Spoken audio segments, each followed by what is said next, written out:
This episode is brought to you by Indie Film Hustle TV, the world's first streaming service dedicated to filmmakers, screenwriters, and content creators.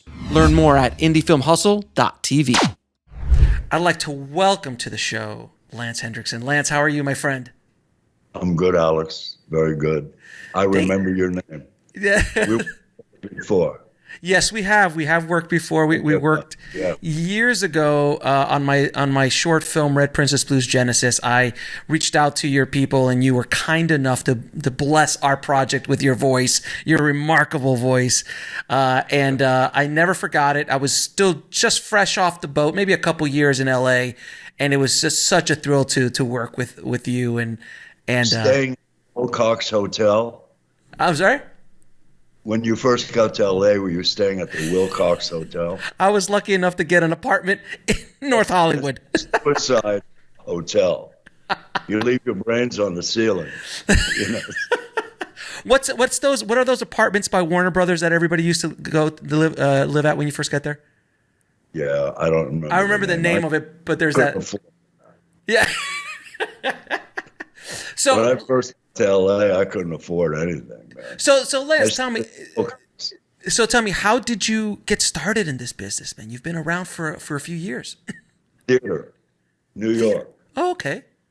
Yeah, I already had done theater in New York and stuff, and I did one movie, and I liked it. So I thought I'm gonna get in there and duke it out, see what happens. and then you arrive in LA, and LA back at those years were a little different than LA nowadays. Not as much competition. Well, there's a weird thing. I got a job as a desk clerk in a retirement home called, I forget the name of it now, but it was all real old people, like this kind of old people. And they were always coming up to the desk saying, did I get any cards or pictures or anything from my kids? And it was pathetic. It really was. So I started writing them cards and putting them in boxes. Like, hi, because I get the name of their kids who never called them. Never. Oh, my God. Yeah. So that was a good setting, a beginning for what it feels like to be in the business. No one calls you. No one calls you. That's for sure. My phone was as useless as you can get. So when you first started out, one of your first projects was a little film called Dog Day Afternoon, with a little director. Yeah, with a little director, Mr. Sidney Lumet. What was it like being on that set? That energy on that set seemed to be. I knew those people. I knew them all. The Actors Studio people from New York. Uh-huh. Sidney Lumet said, "I don't know what you're doing, but keep doing it." That's the only direction I got from him. Really? That was it? Just keep doing what you're doing. Yeah. Now, the energy on that set it seemed so like kinetic. Was it like that behind the scenes as well? Oh, yeah. Oh, we were real. Everybody was real. John Casals was one of the great guys in the world. Him, yeah. And I remember I had to shoot him, and John said to me, "Look, let's rehearse it because we don't know what's going to happen." So I turned to him and I say, "Hey, Sal, keep the gun pointed up because we might hit a bump, something will go off." And we started laughing. We were in hysterics laughing. And I thought, it's a good thing we did this because when we get to the airport, we're going to be screwed if we do this. Right. Laugh. I mean, we laughed for an hour while they were setting the cameras up on the hood and all over the vehicle. And it was because I really liked him, and it's so absurd that I'm going to shoot him. I mean, it was like, and he got the same feeling, so it was like we were guffawing. I mean, really laughing for an hour. Wow. No shit. Because it seems like almost a documentary. It literally almost looked like a documentary. Yeah, it was. And oddly enough, a lot of the guys that were actually involved in that, they were there on the street, you know, with all the extras. Oh, that must So it's been weird for them, man. Oh God, reliving that from a different perspective. Yeah, totally. So then, you know, you make a few other films, and you run across another. You have the list of directors you worked with is ridiculous, but the next one on the list is Mr. Steven Spielberg, and you're working on Close Encounters of the Third Kind. Is that the biggest budget at that point in your career that you worked on? Well, I never saw anything like it. I mean, it was. We flew all the way to you know, India, to run up that mountain and have 1,000. I think there were 5,000 extras there that day. Wow. Where we're saying, where did it come from? What did you see? And they all pointed up, you know. And suddenly a rabbit ran across the field with all these extras, and they chased it. So you got 10,000 extras chasing a rabbit. It was the funniest sight in the world, man. I mean, I see the humor and shit. That's my life. And when you're working, and so when you're working with Spielberg, I mean, he's fresh off of Jaws, so he's the biggest director on the planet at that moment in time because he had created the blockbuster. What was it like working with Steven at that time in his career? Well, he was a kid. Yeah. He was a kid. I went up to him and I said, look, I want to get one of these little monsters, you know, aliens. And I want to throw my coat over it and go into the porta potty and just hold him so we got proof. Because when the ship takes off, they're gone. Right. And he looked at me like, I don't know, like I just fell into his birthday cake. And he looked at me and he went, Lance, that's a different movie. I went, okay, I got it. Okay. I'm good, Steven. Thank you very much. Was there anything that? And you also got to work with Truffaut on that. Wasn't he an actor in that? Correct. Francois Truffaut. Yeah, Francois. Yeah. Did you work with him? Did you interact with Truffaut? Oh, yeah, I was with him every day. What was it? I mean, I've never spoken to anyone who actually knew Mr. Truffaut. What was it like? What was he like as a? Because he was acting in that, not directing. I mean, the guy. Look, I was on that movie for 6 months.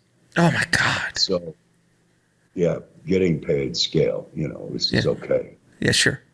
The truck while I was there, I learned to fly because we were on an airport. You know, it was a big airport hangar. Right. And I'd get up in the morning at 4 a.m. and go do my flying lessons. And then I would land at 8 and walk into the set. So I felt like, yeah, look at me. I just landed. Right. But anyway, they stopped me when I wanted to skydive. They sent one of the ADs out there and said, you can't do it. So. Please, yeah. Now, after production, do it all you like. After production, you could do it all you like, but not while we're doing it in production. Francois Truffaut. This is a great story because he did a movie called 400 Blows. Sure. So did Jules and Jim, and he did Fahrenheit 451 and all of this stuff. And I never mentioned 400 Blows only because it was too. When I saw it, I was a kid, you know, a younger kid. And I didn't want to talk about that. I talked about Jules and Jim. I talked about Fahrenheit 451 and all of that. And he, at the end of the movie, well, he got pissed at me, first of all, for always going and standing on the set. He said, no, you got to read a book. You got to do something else. You can't be in a hangar watching a movie being made. And I said, yeah, but I never saw anything like this. So anyway, he gave me a book by Josh Logan. And he said, I'm going to quiz you on it. That's the kind of guy he is, you know. And I said, okay. And I only read the Marlon Brando chapter from Tea House in the August Moon. Mm-hmm. And he said, Josh Logan said, This is like walking through a maze with me, but I'm filling you in on all the little truths. Mm-hmm. But anyway, he said the first 2 takes he did with Brando, one, Brando gave it everything in that take. And the second take that Brando did with him, he did nothing. And he said the biggest mistake I ever made was choosing the second take.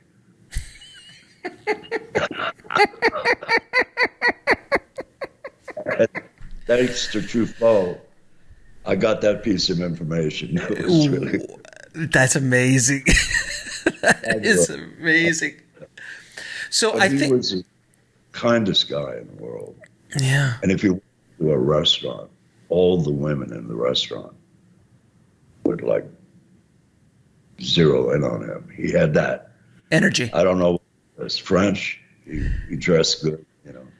There was that vibe. That vibe. There's a thing it's you can't really. When you've got it, you got it, and you know. When you got it, you got it. Yeah. You don't have to push. He had a lot of girlfriends along the way. You know, it's like, okay, friends, I got to learn from you. Tell me how to do that. So there's one of the films that I saw you in that I remember you vividly, and it was a Terminator, and there has been so many mythical stories. It's almost folklore on how that movie was made, and did Jim did this? Did Jim do that? What was it like from your side, from your perspective, working on that film, and what are the truths behind it? He said to me, "Go in to Hemdale, do the Terminator." Because you were originally going to be the Terminator. I blew it though, because Jim said, "Go in 15 minutes before me," and I said, "Okay," and then I'll leave. I'll just I'll shake him up. And so I kicked the door open to Hemdale's office, and the secretary that was sitting there grabbed her typewriter and pulled it off into her lap. She got shook because I had cuts and silver teeth and all this shit. Then I went into Hemdale's office, and I stood and just stared at him for like 5 minutes, and then Jim arrived, and I left. I didn't even think I was going to do Terminator. I mean, I would have played him more like a spider, a real dangerous spider, right? Which is different. He was like a bulldozer, so that was fine. Yeah, I mean, Winfield and I, Paul Winfield. Mm-hmm. We had a great relationship. We made each other fucking crack up all the time. So it was what was great about it. It was Gail Hurd was producing it, I think, and it was like Jim was coming out of the chute. You could tell.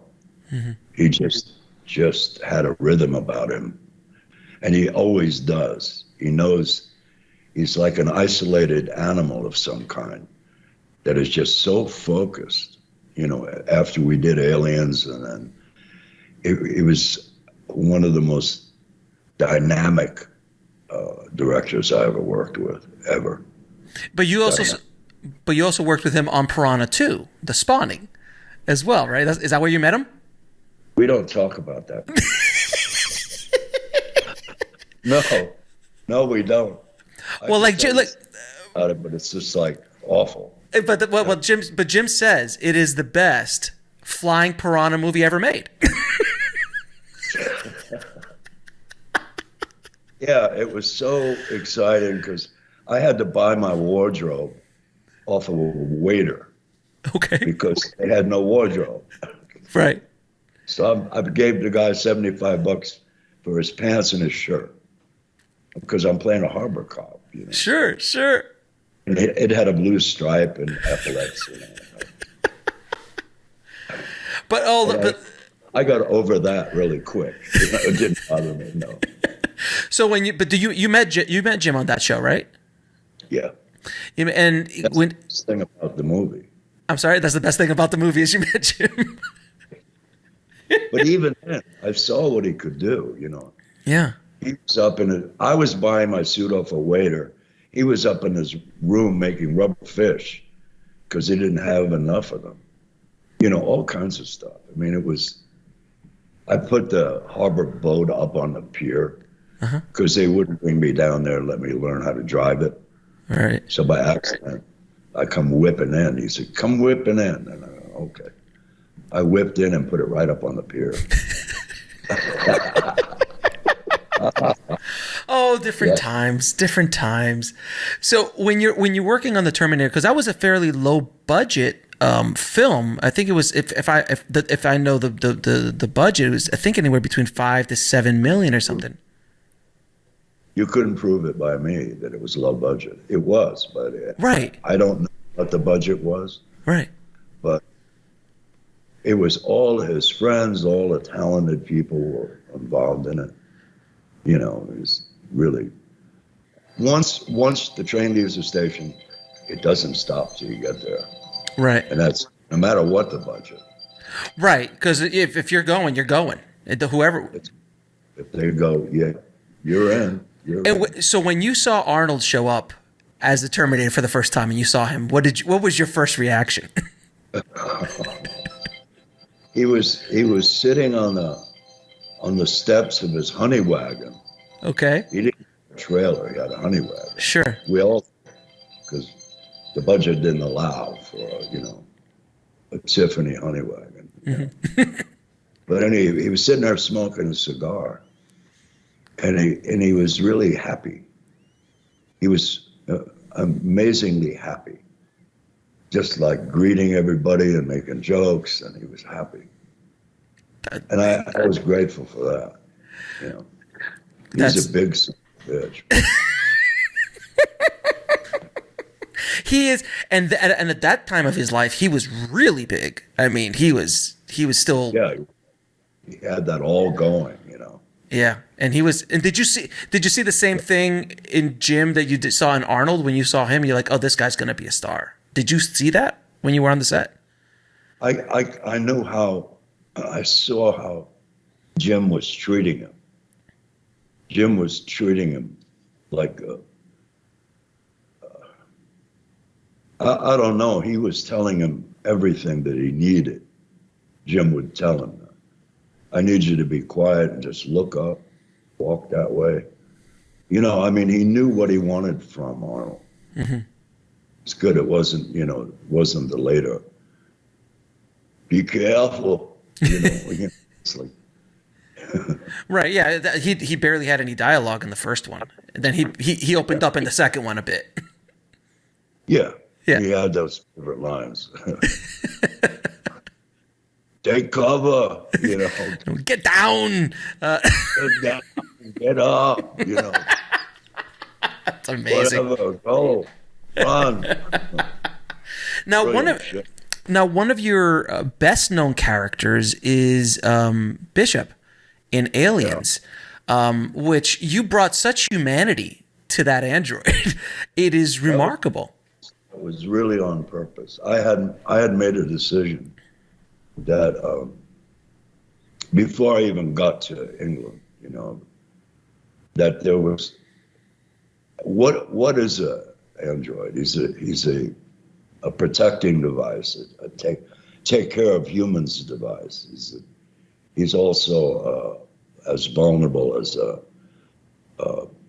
during apartheid, a black child, you know, who wouldn't even dream of making any motions or noise because they're afraid of getting snuffed out, you know. I mean, anyway, a lot of elements like that where I wouldn't dream of hurting anybody or anything, you know. I mean, there was the innocence of that, you know.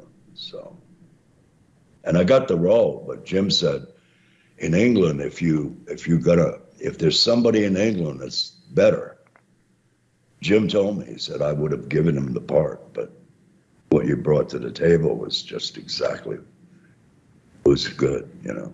It's true. So I was grateful for that.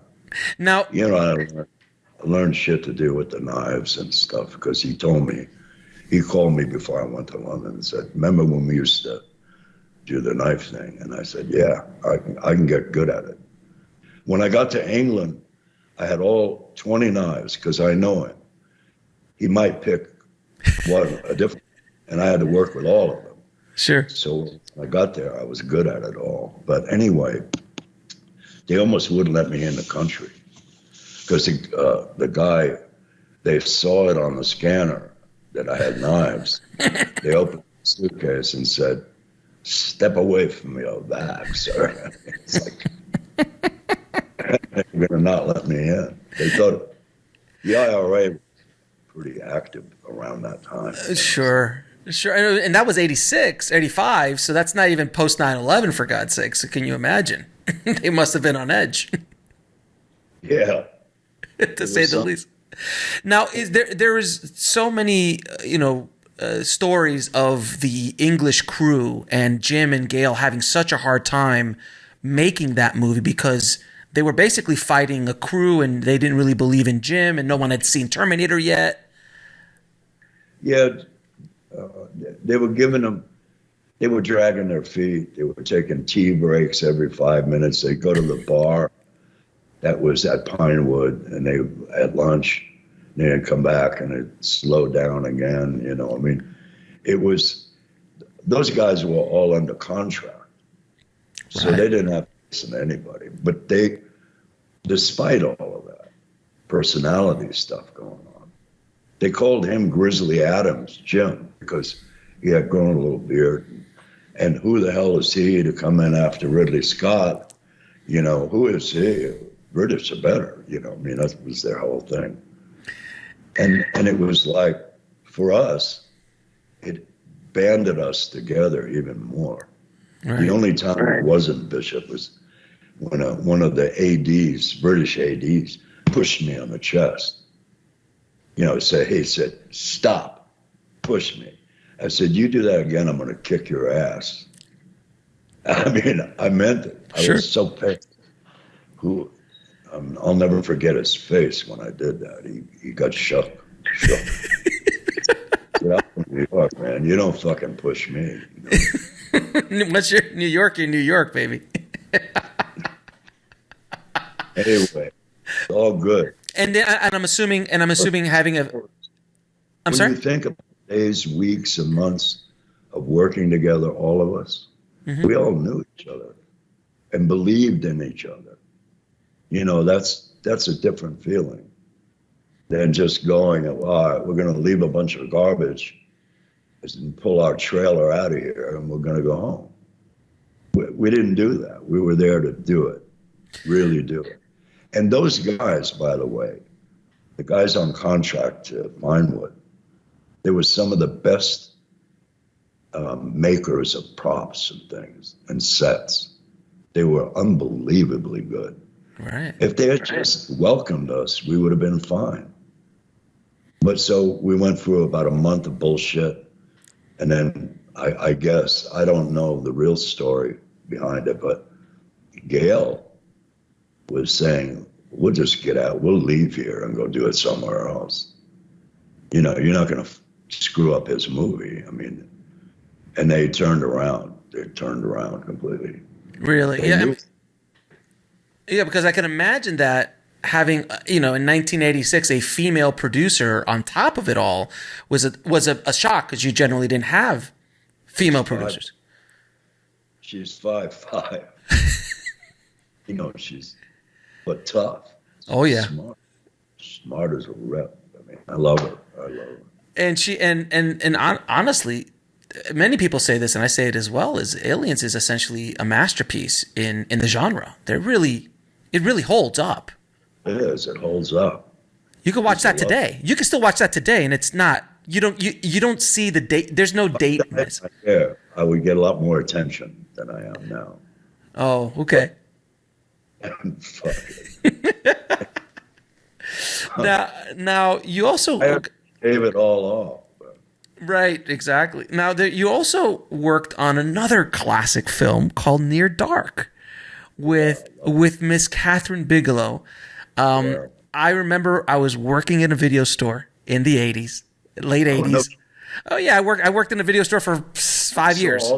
I saw everything from 86 movies from 86 to like 93, I pretty much watched everything, because anything that came out, I watched it, because I was in a video store. I was a kid in high school, didn't have much social life, so that's all I did was just watch 3-4 movies a day, constantly. So I remember watching Near Dark. I was just like, my God, this is remarkable.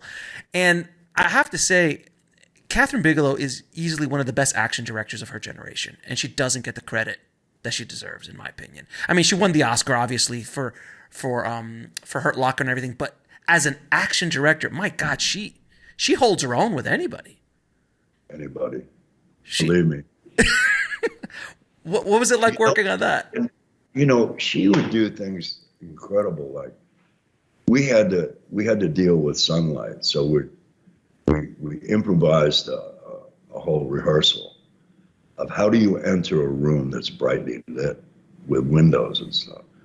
So we would improvise all the things, and we actually used them in the movie. I mean, our instincts were already there because we rehearsed it. Mm-hmm.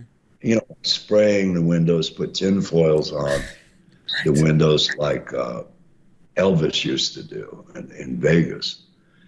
And we would improvise even dialogue where we had these characters down so well, no matter what you threw at us, we would. Billy Paxton was brilliant at the work he did, and all of us felt we were those people. The day we finished shooting it, we're standing on a road in Arizona, and we suddenly said, we should start the prequel right now. Because we were ready. We liked these characters, you know. So. And there was never a sequel, or prequel, and it's such a sad. Lorenz went belly up, so our first ad was as big as this, you know, and so it just lost. It was Lost Boys doing rock and roll vampires, and it was like, come on! But they had full page ads. So you were the cult film. Four-step kid. Yeah. But I mean, anyone listening, if you have not seen Near Dark, it's arguably one of the best vampire films ever made. No question. So much fun, man. We picked our own wardrobes. Right. We had a great wardrobe guy. And I said, we had to write our own bios. Like, how did we get turned? Where did we come from? We had to write them out. And mine was that I was sailing on an ironclad for the South during the Civil War. Wow. And we got slaughtered by cannons from the shore and stuff. But we kept drifting into the marshes at night. And we started to get fed on. There were a lot of vampires feeding on the dying man. And I got turned because my chest was blown open, and I was steaming into the night air. And it stood over me, and instead of killing me and feeding on me, it turned me. So, I mean, I had my own figured out. That's why, I had a rebel flag inside my coat, and my hair had a pigtail on it dipped in tar, like sailors did back in those days. We just created our own ambiance, and we picked each other up along the way. That's what if we had done like a prequel, mm-hmm. You would see all those people got together. That would have been. And they're different. The 20s, the 1800s, That would have been. That would have been amazing. You could have done an Anne Rice thing where you go through all history, kind of figuring. Oh, did you? Had dinner with her. Yeah. What did she think? She loved the film. Huh? Did she like the film? Oh yeah. Now you. I mean, after I did the movie. Now you've worked with so many directors. Is there I'm not going to ask you if you have a favorite director, but is there a way that you like to be directed? And then did you connect with a certain director in a way from as a collaborator in a way that just stands out throughout your career? Yeah. I met with so many good ones, you know. I mean, it's there's an automatic kind of understanding. I remember certainly Sidney Lumet. Mm-hmm. Loved New York actors. He would hire you and say, "Look, this part only lasts a week, but I'm going to give you a run of the show," because he wanted to, so you could get an apartment. You know what I mean? It was like that. Right. He's the kindest man, and it was great to be around him because he was so knowledgeable. Right. You know, you're standing on a set with the best actors in New York, all around you, and you're watching these guys work. And I was young then, you know, I was 30, and so it was like, yeah, it was my experience. I could never single out one. Mm-hmm. There are parts of all of them that I'll never forget, you know, and they influence me about freedom and about, you know, how to make something that's even beyond your wildest dream by just getting on board and going with it. Get on with these guys. They're not intimidators. They're nice. They're nice people. You know, especially in that era, the 80s and the 90s. Is there a way that you like to be directed as an actor? Because I know every actor has a different way. Some people want more attention. Yeah, everything happens in rehearsal. You know, when you're approaching it, okay. When you're approaching a part. I did a movie with Viggo Mortensen, he was probably one of the kindest, smartest people I've ever worked with. He wrote it, directed it, he's in it, he produced it. I mean, did the music for it and edited it. Jesus. And never complained a minute. We just were so busy trying to form that relationship and those relationships. It was the greatest experience I've ever had. I mean, it's like, but that's for a very different reason. We're the only mechanical thing in it. I mean, the rest was shot beautifully and all of that. But by the time we started, we knew what we were going to do and thrived. What advice would you give a young filmmaker or film directors in general on directing actors? Because I find that they focus so much on the lenses and the gear and look at how many Ks we have, but they don't focus on. It's not that. It's everybody's at them to get information. Right. Right.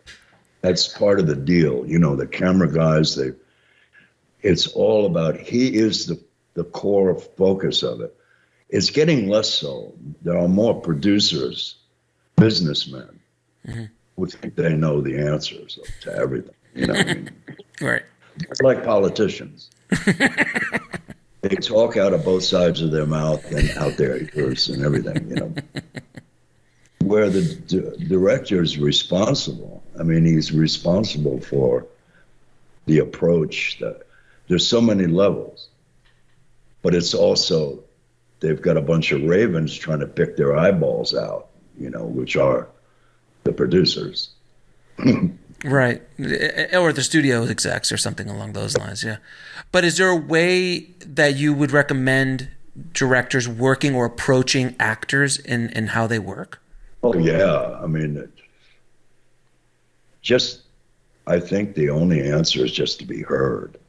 And I think it's up to the actors not to not to do it at an inappropriate time. We got a guy going to jump off the roof onto an airbag, and you're talking about, what do you think? I jump in my car and try to save him? Or what do I do? You know, I mean, why don't you just shut up and go watch, you know, right now, at this moment. Is it true? And because I always tell people this in my experience as a director, that actors sometimes, if they don't feel safe on set, they will test the director to see if this is a safe space. And if it's not, they might go rogue, they might protect themselves, and they might shut down, and they're like, look, I'm here, I got to do what I got to do. But this is obviously, I'm not getting the support I need. Do you find that actors do test directors sometimes just to see where they're at in general? I don't know what neurosis an actor might bring with him. Sure. I mean, I don't have any way of. I know what I do. Okay. I mean, I've done now. It looks like somebody said the other day that I've done 300 movies. Mm-hmm. Well, that's a shocker because I mean, that's a lot of days, weeks, months, and years on a set. Yeah. One thing, I guess one of my favorite, Jim Jarmusch, is probably one of the kindest, illuminated humans that I've ever worked with. I remember getting the part for, I forget the name of the movie now. Wait a minute. And I walked in and I said, Jim, look, I know I might not get the part because of what I'm going to say, but I don't think anything you wrote for this character that I'm going to play has anything to do with acting or what it is. You know, I mean, I could improvise everything through this whole movie and make it work. It's a Western, you know, with Johnny Depp and, you know. Yeah. That one. Dead Man. It was called Dead Man. Dead Man. Yeah. Yeah, I'm talking so much that I'm forgetting 50%. No. But anyway, when I'm talking, I don't think. Anyway. Fair enough. Sort of. Sure. But anyway, that's what I did in that movie. I improvised the whole role. Wow. Yeah, I remember walking.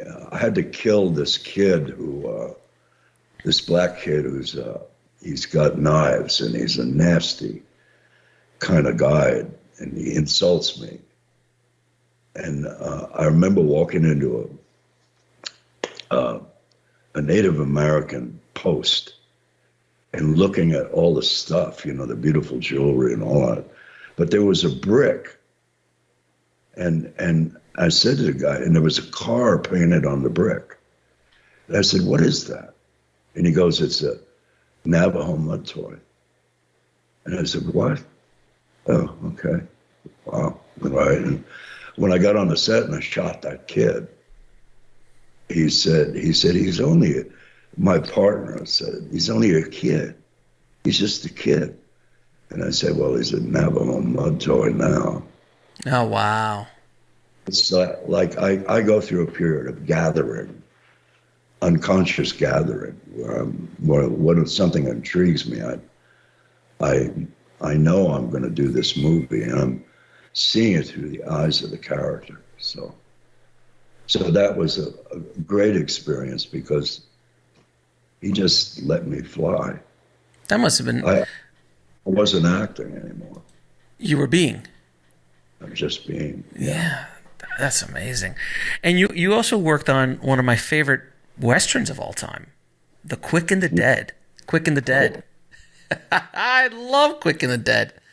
Yeah, that was a trip because the crew made a thing where they said you cannot kill Ace Hamlin. Uh-huh.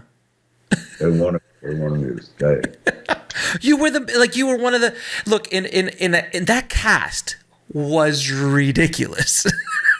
I mean, from Russell Crowe as like a supporting actor, and Sharon Stone and Leonardo DiCaprio, and you and Sam Raimi's directing, and you're just like, and you stood, Gene, I forget Jesus, and you stood out. Like your character was so wonderfully constructed. You played it so beautifully. And you're right. Like when spoiler alert, when you have to end your scene, I was pissed. I'm like, no. I know. No. Don't treat him like that. Yeah. I even got that right before I went on. I got that little thing with the mustache wax. Yeah. And my thing. I didn't know if I was going to use it. But then as Gene was talking to me, I was going, yeah, I shot one guy with my right hand and another guy with my left. And how was Sam to work with? Because I've heard so many wonderful stories about Sam Raimi and as a director working with actors. Oh, he was very young then, you know, and he was so excited about having any camera he wanted, anything he wanted. You know, he was like, I remember I said, look at this wardrobe. I got embroidery all over it. And I said, I look like a showman, you know. And so I went with a buddy of mine who's Rex Rossi, who was one of the great ropers, you know, one of those guys. And in fact, I wanted him to be my daughter's godfather. And he did. He said, yes. But anyway, I said, Rex, the guy's a showman. I got to have some way of shooting the card out of this girl's hand and making it a showman, you know. So we started working on it, and we came up with that flip off the horse, where I just wanted turned sideways, flipped off, and shot under the belly. And I showed that to Sam before we did it, and he went, oh, that's in the movie. He was like, so excited. He said, yes, that's in the movie. But then we did it. That's the thing with, like, I guess I think that was probably the first time he was given a real budget, and it was a big. I mean, it was a studio project. That was a big budget. Yeah, he had, like, I could only imagine, like, having every toy at your disposal with this insane cast. The set, everything. I mean, that was one of the great sets, man. It was. You know? It was absolutely beautiful. And you also got to work with another director, legendary director, Mr. John Woo. On favorite. John was scared because he thought I was going off the deep end. Right. That character is so fucking crazy, man. With John, I'm still friends with him. Oh, that's he sent me champagne. I sent him pottery, you know. But he's so kind-hearted man. And he does the most violent films. You know. He's probably getting back at his ghosts, you know, whatever they are. Yeah, and so for everyone listening, the movie that Lance and John worked on was Hard Target, which was a Jean-Claude Van Damme vehicle back in the 90s. And as Lance's head is twisting left and right as I said his name. Yeah. But Damme is actually, he's a good guy, and he's very talented physically. Sure. You know what I mean? Oh, yeah. You know, I did a fight scene when he kicked me in the face. He did a spinning kick, and it just barely touched me. He's so controlled, you know. Yeah. It made me relax a lot more. Yeah, because, I mean, and this was the first, was that the first John Woo American film, or was it Broken Arrow? I don't remember if it was that one or Broken Arrow. I think it might have been the first time he came over from Hong Kong. Might have been. Yeah, because it was, I mean, you look at some of these. Editing. Yeah. And he was up at Universal. Mm-hmm. Yeah, it was a Universal movie. One of the producers from the tower would come down and go, how's it going, John?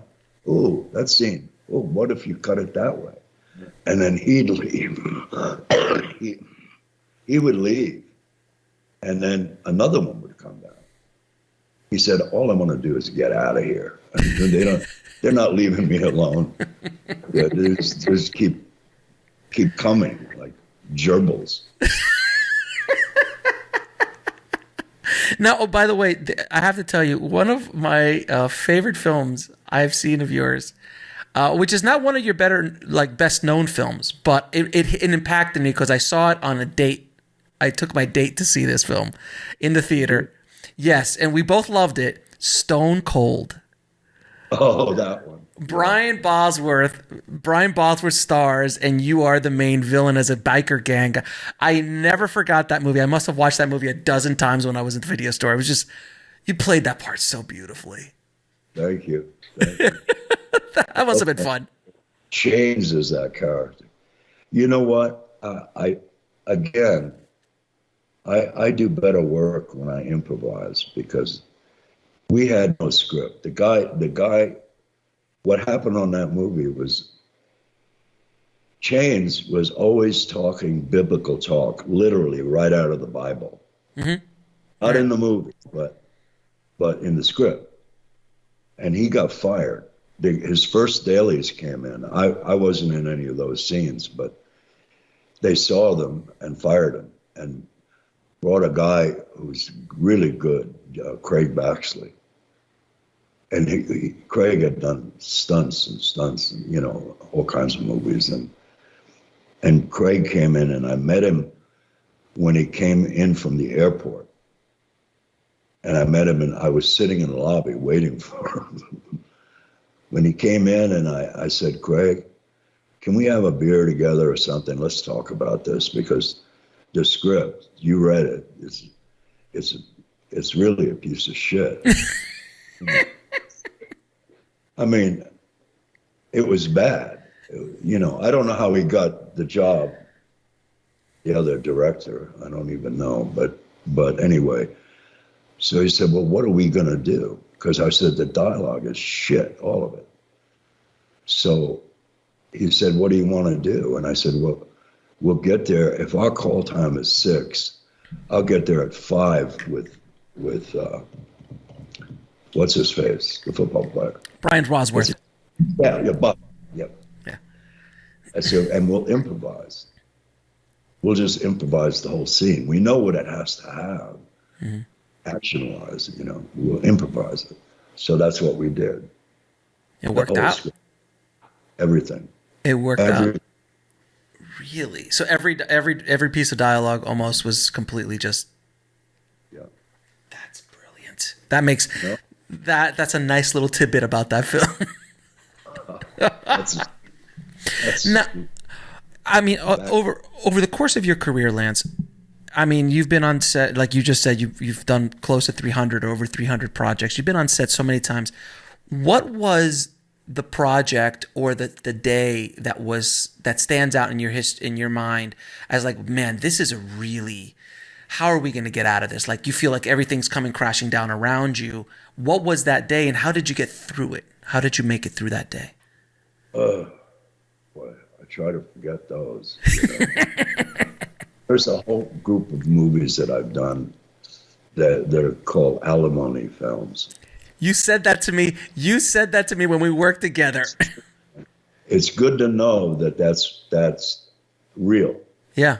A lot of actors take movies that it's the only one that's there, they need money, you know, blah, blah, blah.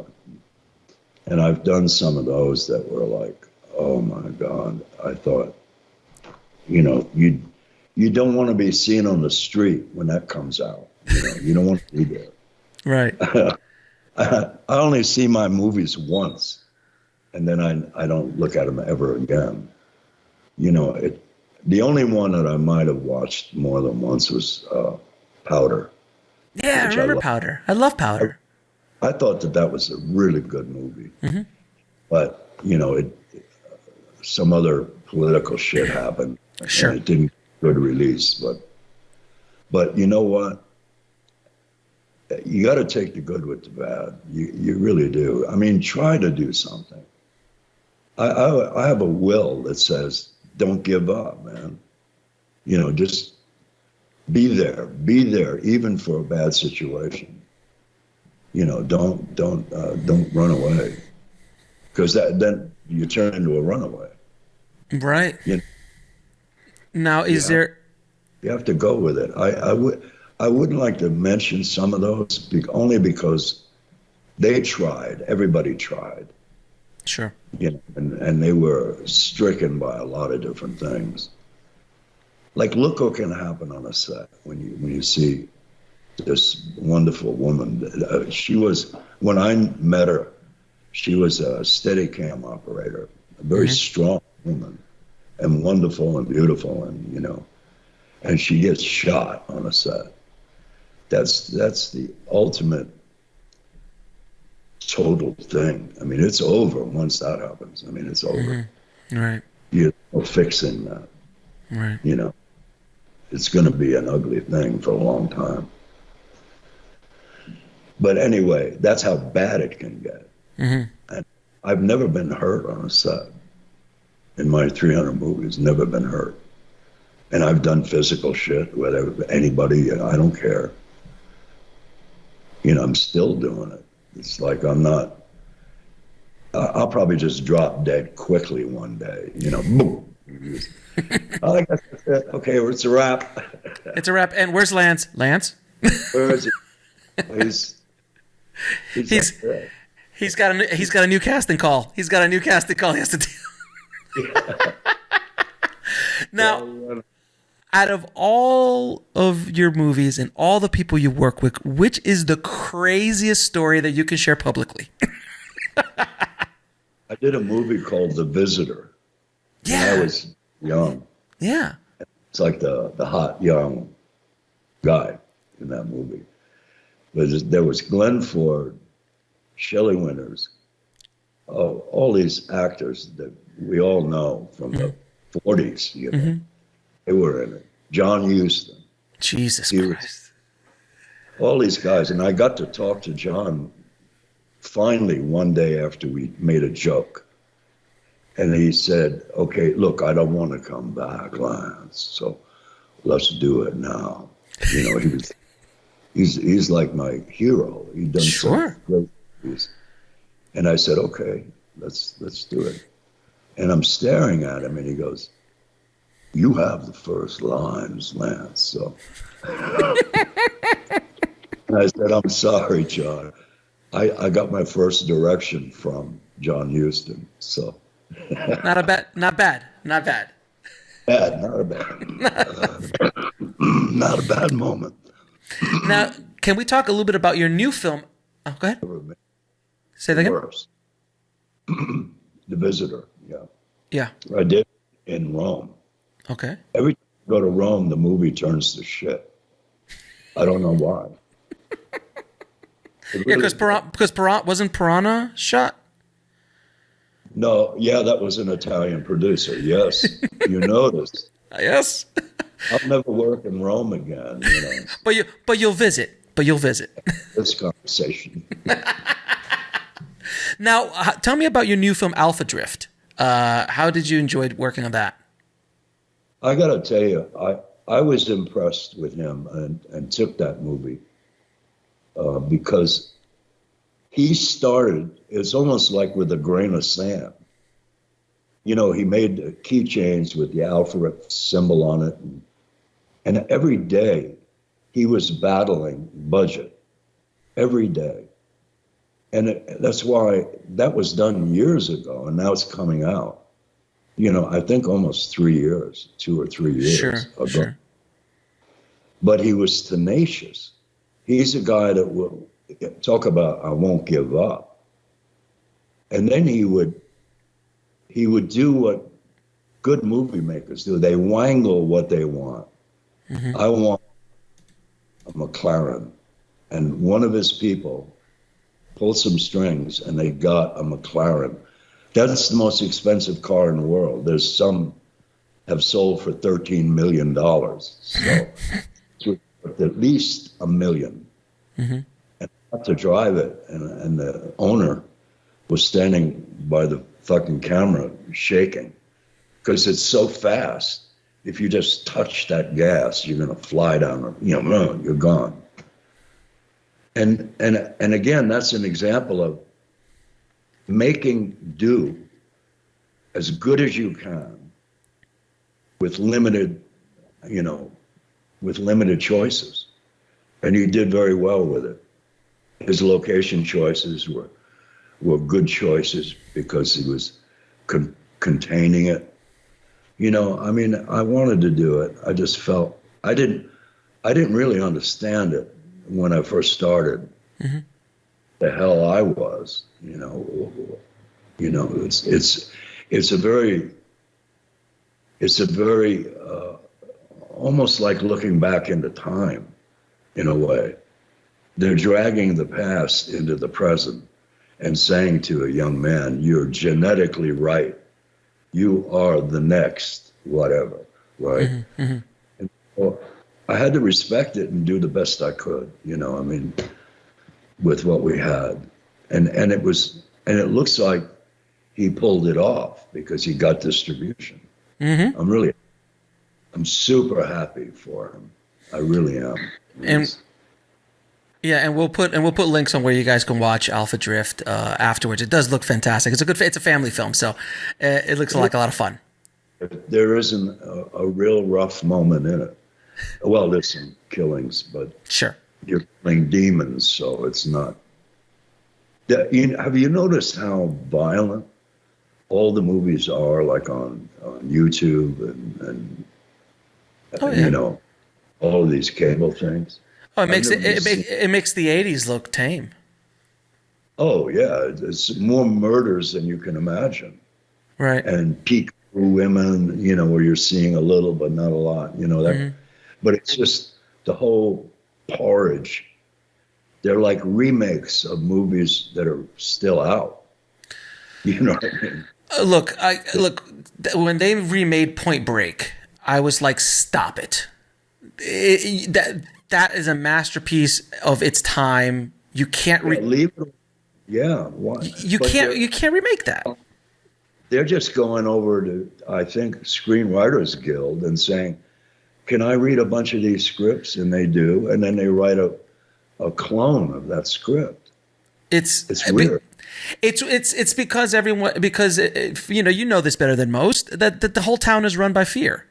So because it's run by fear, they're like, well, this has an established audience that they think it's going to come out. But like, perfect example, and any executives listening out there, you bring a movie like Point Break out there. Who's the generation who's going to watch Point Break?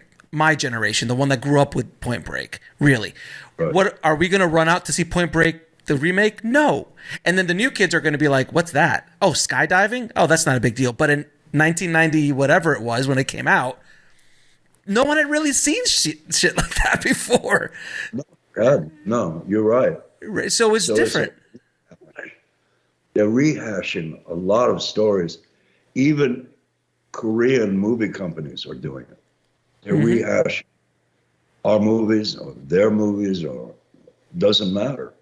But the funny thing is that the era that they're mining was allowed to be creative, where you could make a Gremlins, a Goonies, a Terminator, an Aliens. You know, can you imagine trying to launch an Aliens franchise now without the IP of Aliens? Like, can you imagine just Alien? Right. It just wouldn't. It wouldn't be not in the studio system. You'd have to do it in the independent world. I think that's a great description of what's going on now, which made me feel like I never want to be a director. I had no interest at all. I'm a better supporter of a director, right, than I am, of wanting to be one. Right. Who would want 100 people a day hitting you up for answers?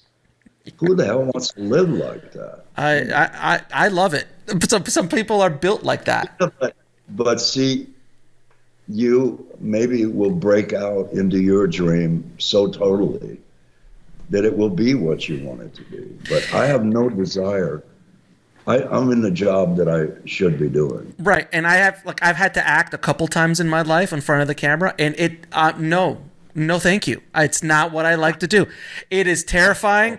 I have such respect. Pressure. Oh my God! It's even when I was playing myself on camera for a movie, it still was terrifying for me. I was like, oh my God, this is horrible. I don't want to be in front of camera ever again. I'll make you feel better. I'll make you feel a lot better. Here we go. That's it. There okay. It looks from a different mother, but. Bro. Now I'm going to ask you a few questions I ask all of my guests, Lance. What advice would you give a filmmaker trying to break into the business today? Oh God, that's hard. I just did a movie, and it's called The Artifice Girl. Mm-hmm. And a guy named Franklin Rich directed it, wrote it. He's even in it. It's a 3-act movie. I feel like it's one of the most interesting roles I've ever done. Wow. Yeah, and he wrote it. He did it.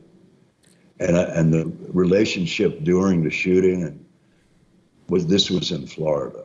Mm-hmm. This is going to come out, and it's so original and so good. I mean, I'm proud of it. Really am. I mean, I've done like 3 movies over the last year, so, and they're all different. They're all different people. Sure. And I've been lucky. There's no wood to touch here. Okay. But anyway, I've been blessed with a career, so. Absolutely. Now, what is the lesson that took you the longest to learn, whether in the film industry or in life? Wait, say that again? What is the lesson that took you the longest to learn, whether in the film industry or in life? I think there's a pocket in all our brains where we have a fantasy world, a pocket. And it's probably a different organ, and I was born with it. I didn't know I had it. But anyway, but really what it's about, I think, is learning how to be a human, a humanity. I think when I see people be kind to somebody else, I just get a lift. I get a jolt. Right. We're slipping into some nasty shit right now. Excuse my French. Sure. That we really need to see the best in people and not fucking punish them because they made a mistake. And even in dialogue, everybody wants to punish somebody. I blame politicians for all of that. Yeah, I think that whole system sucks. Well, I think they've been saying that since politics were created. Yeah, they're weird. They're weird people. Now, and last question, if you can answer this, 3 of your favorite films of all time. Oh, yeah. Well, they are the 80s films. I mean, it's certainly Aliens and Near Dark, the ones you mentioned. They're and Jim Jarmusch's movie, Dead Man. Yeah. I love being that character. It's total killer. But even killers have a soul, I think. Well, that's the thing. You have played a lot of bad guys in your day, and you always bring a humanity to all of those bad guys. And I think that's what makes a good bad guy, is that there's something. It's not, if you're just twisting your mustache literally and going, ha ha ha, I'm just bad to be bad, it's boring. We're not in, it's not 1910 anymore. We're not on a train track anymore. Bad guys need to have depth, and you brought that to every bad guy I've ever seen you play. Some of these action movies that are on, like Netflix, they are really well done, especially the Chinese ones and the South Korean ones. They're, in terms of action movies, these guys, they're way ahead of us now. I mean, it's like, and occasionally there's one of those movies with an American in it. Right. Boy, did they run them ragged. They run them ragged. Yeah. All right, kill him and make it a lot. Kill him a lot. a lot. And then he comes back and a lot more. And then. Oh, no, isn't it Frank Grillo, the actor Frank Grillo? He's like one of the biggest movie stars in the Chinese market because he just plays the American bad guy. You want to hear something? Yeah. Yeah. The Chinese are smart, man. The Macau International Film Festival was on when Falling was shown there, the one I did with Vigo. They gave me Best Actor. Wow. Shocker is, here's the shocker. I mean, I was stunned that I got that. This wonderful actress, gave it to me and all of this stuff. But what blew me away was China loved this American story. They loved the movie. I mean, it was, and this is our story. This is a guy slipping into dementia and a son. And it's just I gave the award away. I gave it to the guy that worked with me when I was preparing for that movie. You know, he worked with me for a month, and when I got the award, I look up and I got a bunch of awards sitting up there, and my daughter, when she was 5, used to polish them. That's about what they're worth, you know. I mean, but I knew that if I gave it to this young kid who was really smart, he studied acting in Ireland and stuff. He was really bright, and I needed to stir the pot. I really needed to find a way to make it real. And then Vigo would come over and we'd rehearse a little bit, you know, and stuff. But he deserved it. I wanted him to be happy that he had that experience, because the movie speaks for itself. The movie is what it is. It's a wonderful movie. Lance, but killed our release. Oh, we were meant to, and Corona just shot it.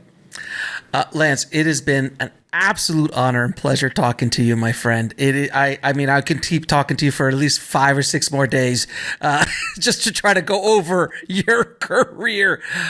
But it is Dan Lance, by the way. Let's leave it with him. That I think here's a guy who inevitably will make movies with the budget he needs, and he'll have the support. But he did this all by himself. This is like him and his friends. It's not a low budget looking film at all. No, you're talking about Alpha Drift. Alpha Rift, yeah. Yeah, Alpha Rift. Yeah, kids will like it.